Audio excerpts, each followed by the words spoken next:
So this morning I wanted to speak a little bit about those of you who are very familiar with the inner refuge practices. So, and you know exactly what it means to connect and where we are guiding the practices is working quite okay, right? There are ups and downs. There are days works better than other days, but more or less it's fine, right? Let's say there are situations many times in our life people say, I can't do practice. I can't do practice.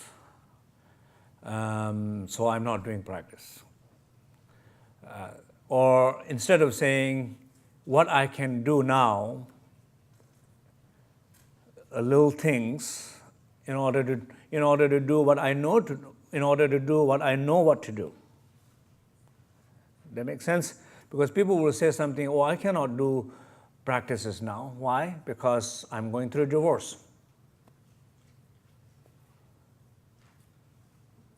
Does it make sense? It doesn't make sense, right?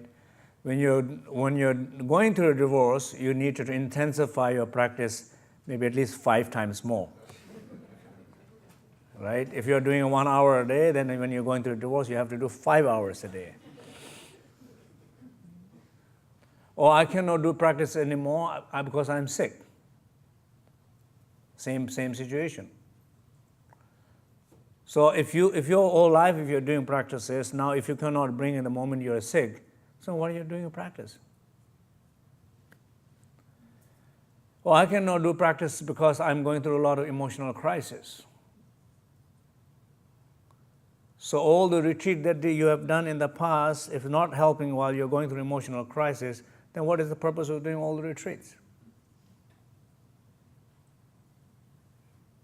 Or even very severe situation, people could say something like, I can understand, like my mind is deteriorating now. I cannot remember much, or I cannot focus much. So I cannot do practice. My brain is not working, so I cannot do practice. Still, it's not good enough reason. You have to prepare to do a practice without a brain. So at least you have one which is not working that well right now. So while you have a brain, you are doing practices in order to do the practice when the brain will deteriorate. And you are doing practices when the brain is deteriorating in order to do the practice when there is no brain at all. But if you're not taking that as a transition, then what is the purpose of doing at all? Everything what we do in terms of the practices is we're not trying just to do as a part of a holiday, right? I mean, you can look at part of a holiday, that's fine too. But we're trying to do the practices in a way when the challenges comes, we are somewhere we are ready for those moments. That's what we're trying to do. And that's what I think I was talking yesterday that, people, the guy that I was talking, I would say, give a two-page of list. The list, the challenges that you wanted to work on and challenges that you don't want to work on. Page number 1, challenges that I choose to work on. Page number 2, challenges that I will not work on. And knowing that particular person, I have no doubt my recommendation to that person was just destroy the page 1. Just go with page 2. Because I know that person is stuck between the page 1 and 2, not 1 year, not 1 retreat. Years of life, it's stuck between the page 1 and 2. Because this person did not want to touch at all page 2. Because it believes, maybe even it's not believe, it's not conscious at all, that the page 2 is what one really needed to work on. Why I'm not working with the page 2? Because I'm afraid. Why I'm not working with the page 2? Because I feel I will fail. Why I'm not working with the page 2? Because I don't think I'm able to.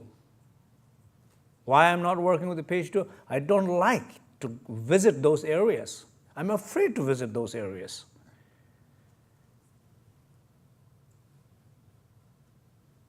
The last list in the page number 1 is, I think, it's more my comfort zone of working.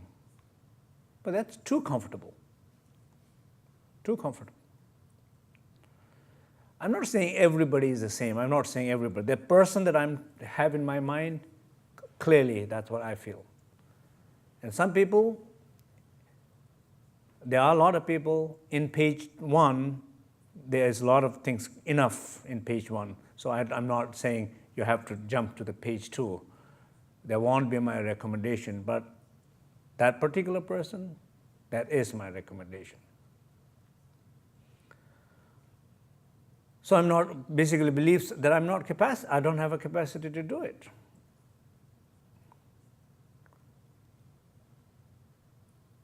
So I think it's very important in terms of the practices to know the practices that we are doing now. It's to do practices a moment of challenges and the most difficult challenges, not only like emotional challenges. Sometimes many emotional challenges, I know like it's not a very compassionate thing to say, but it seems like it's a luxury problem.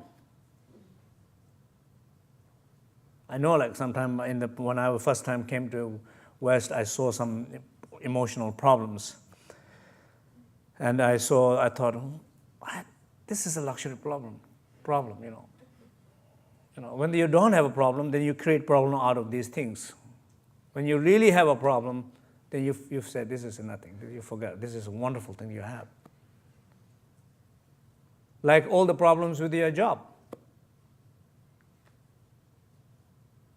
If you don't have a job, and looking for 10 years to find a job, and not finding one, you can call it a problem because you have difficulty to pay bills. They are a problem.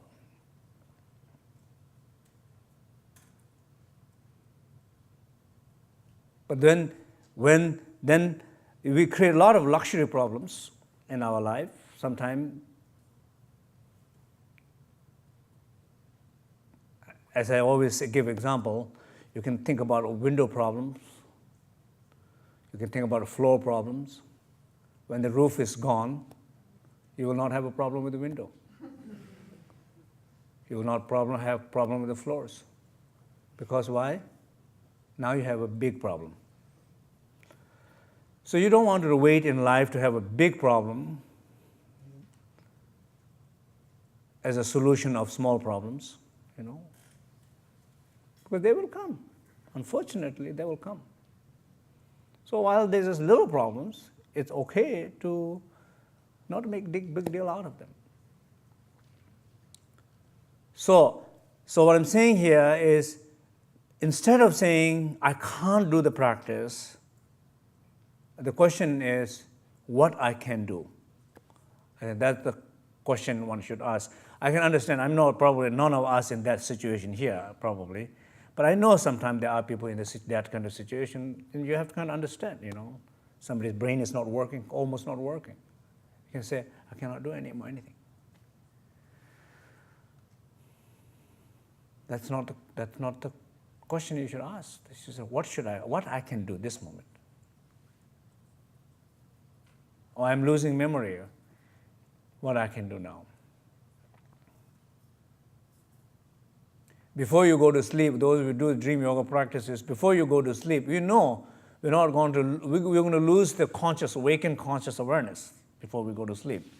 But we don't say we're going to stop practicing. We say, how I go to sleep becomes a very important question. When I lose my awareness, what is the last moment of losing my awareness becomes a very important question. It's not a question about not losing, because that's not the option you have. You don't have an option. You have to lose it. The question is how you lose it. On what point you want to lose it. Where your attention should be when you lose it. That is the work.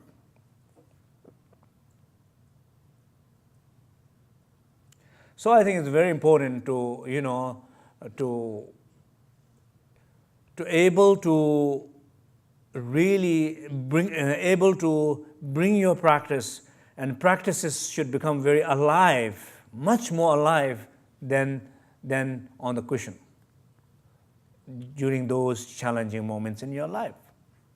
I think that is the goal. That is a very clearly goal. I mean, that's what we are doing practice here, right?